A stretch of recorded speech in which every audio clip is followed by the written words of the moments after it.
I use this stick to find my way. Ronnie Presnell sees more with his hands than most of us can with our eyes. Here, this is a 68 Camaro. This is one I drove around Sharpsburg Speedway. It's true. He did about 1.5 years ago with the help of NASCAR driver Kenny Wallace. 10 mile an hour, Ronnie. 10, 20 mile an hour. That's what he thinks. Cars are a big deal to Ronnie. Always loved cars, I bet, didn't you? Ever since I was 14, I've crawled all over them. He raced them as well. Won his last race in 1998.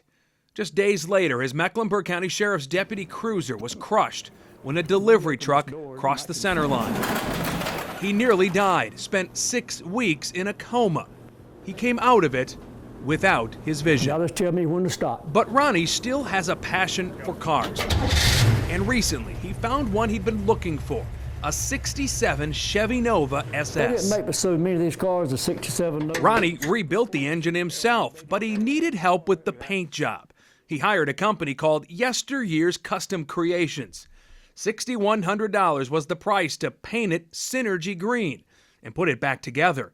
It was supposed to take 6 weeks. Brought it back 9 months later. And there were issues. Gaps in the pieces, scratches on the hood, specks in the paint.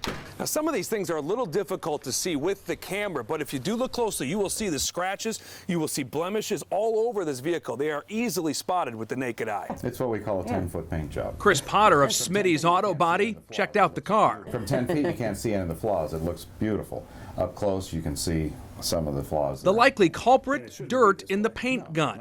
It's what Potter said. It's what another paint shop owner said.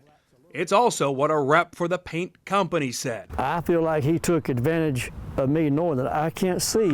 We took a trip to Concord to talk to Yesteryear's owner, Steve Johnson. Jamie Bull from WBTV. He wouldn't go on camera. He told us, though, Ronnie's car needed a lot of body work, and it's typical for debris to get into the paint. He said he had photos of the holes he had to fill, but he never let us see them. What do you want to happen at this point? I'd rather him just give my money back and I'll find a painter. Johnson wasn't budging. He told us Ronnie Presnell got what he paid for. Basically, he paid for nothing. Enter Keith Ward.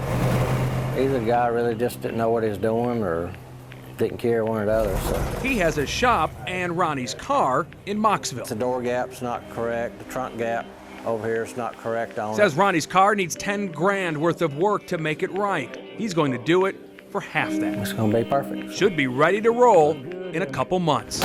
I can't wait to ride it.